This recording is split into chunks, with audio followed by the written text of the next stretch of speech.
hand button. We'll begin with questions for Adam. Commissioner, you got a hand up, it looks like maybe there? Yeah.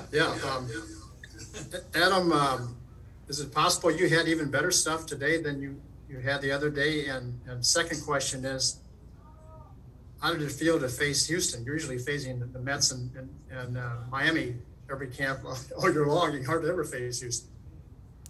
Yeah, I'm absolutely shocked I haven't got a couple of starts in against the Mets so far. But it's good to face other teams. It's good to face a big league lineup. They're throwing some of their big dogs out there today, and so that's a good test of where your stuff's really at. You know, you see those big league players that are quality hitters and very good, have great approaches, and so you know right away whether your stuff needs to improve or not. But I definitely think my ball had more life on it today. It was moving like crazy. The wind is swirling out there maybe I have seen it, but it's Jupiter, Florida is the windiest place on earth while we're here every year, and makes it tough on the golf game, but also makes it tough on our outfielders. So the wind was swirling a little bit, but you know what? We make adjustments as we go. That's why they call us professionals, and we just got to go out there and make pitches. Derek Gould? Adam, I wonder with the two starts that you've had and the efficiency you've shown, what you make of maybe what the other guys have experienced. Do you think that because of the number of innings you were able to pitch last season, and maybe some of the other starters didn't get those innings, that's showing up at all in spring? Do you just say it's spring training? How do you look at that as far as like as a group, what you guys are doing? You never know. Those things are weird sometimes. Sometimes a couple of guys will have, kind of mediocre or bad starts in a row, and then you're going the next guy, and in the back of your mind you're going, all right, I want to get things going right, but then you put a little more pressure on yourself, and then all of a sudden you end up giving up a 2 or 3 spot in the first instead of being able to separate each and every inning and every pitch and forget about what's happened in the past. I think it comes with experience. Some guys are going to be better at doing that during the season than they are in spring training. But right now it's good practice to learn how to get these guys out and to have short innings and whatnot. But like I told a couple of our guys the other day, I've never seen a spring training statistic on the back of a baseball card or in an arbitration case. So no reason to panic yet, but we do need to make some adjustments and attack hitters a little bit better. Do you have a feel for the depth of this rotation? Obviously, the Arenado trade meant Gomber is going to Colorado. Michaelis is delayed a little bit. Do you have a feel for the depth of this and how that might be valuable for this rotation going into this season? Yeah, well, I think you saw last year with how many guys made starts for us and all those doubleheaders that we have tons of depth. We have really, really good big league arms. We could have fielded 2 starting rotations in the big leagues last year. I'm convinced of it. We lost Gomer, but this year we got Alex Reyes in a position where he might be able to start. I don't know what they're going to do with Alex, but he's right there. Daniel Ponce de Leon obviously is a good starter.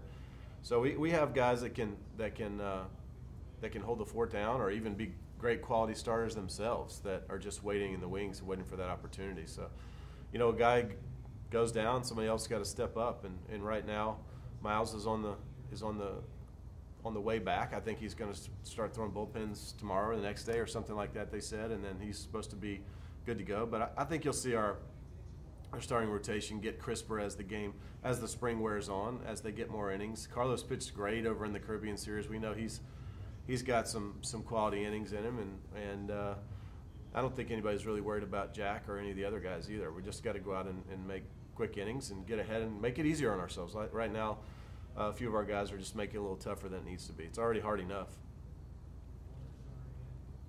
Jeff Jones, Belleville News Democrat. Hey, Adam, to your point about not seeing spring training stats in the back of a baseball card, from a mental perspective, as a guy who's been through a number of spring trainings now, is there a value in getting off to good numbers early and letting yourself build confidence through that, or is there a trick in not maybe getting tricked by it? I don't know what's the balance there. I've gone back and forth through the years, right? Like I know early on I wanted to try to lead this spring in innings. That was my goal. I was going to try to lead all of baseball in spring training innings, just to try to get me on the right track for the season. I think that's good practice because maybe 4 or 5 years ago, I got into the habit of, all right, I'm just going to go out and work on this today and flush results down the tube. But I do think that there's a case to be made that, you know, when you practice like you play like you practice. And I'm going to go out and practice exactly like I'm trying to play. You know, I'm going to try to get ahead of as many hitters as I can. I'm going to try to work them and put them on the defensive as fast as I can, change speeds, change locations, you know, and grind mentally, be in it mentally, not just go through the motions. Mentally be in it in every pitch. That's the key, I think. Ben Frederickson, St. Louis Post-Dispatch. Hey, Adam. I'm curious if you saw the news out of, I guess, mostly Arizona so far this spring, where some guys are being held out of camp after some COVID protocol breaches with the players side of things. How are you guys handling that this year? I mean, you guys obviously had a unique experience last year and saw, you know, what impact things can make. But also, you guys are in a place where when you're driving to the ballpark, you can see people out eating at restaurants, things of that nature. Just curious what the conversations have been like for you guys about kind of the unique structured rules that are actually going to have some pretty stiff penalties, it seems like, this year. I haven't heard anything about what you talked about, and I haven't thought about it at all, honestly. I'm too old, Ben, to worry about all those kinds of things. That listen and wait until they tell me what the rules are, and I try to follow those rules as best I can. And I have 5 kids. As soon as I leave here, I get up off of this chair. I'm going to go home and be a dad to 5 kids, be a husband to 1 wife, and in the process, that gives me a lot of stuff to think about and worry about and all that away from the field. You know, the rules are what they are. You know, just follow them and try not to think about it, honestly. I got enough to worry about. So anything that's adding stress to my life, I'm not doing a whole lot of right now, you know, and I got enough of that on my plate already. So, I mean, maybe guys are having conversations, but I haven't run through my ears at all. I don't think. I don't even know what is the news. I don't know what is there was penalties. What are you talking about?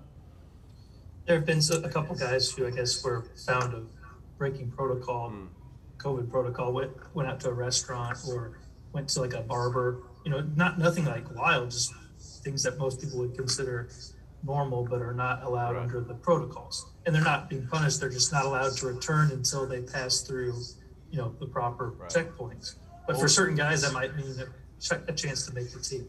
We can go to restaurants as long as they eat outside, though. I mean, you just can't eat inside. That was passed a couple of days ago, but they were inside out of the. Oh, okay. Yeah, I mean, you know, rules are the rules. So, I mean, if you're not going to follow the rules, you're going to have penalties that come down from it. I mean, it's pretty simple to me, cut and dry. Thanks. Okay, great. Thanks, Adam. Have a good rest of the afternoon. Thank you, guys.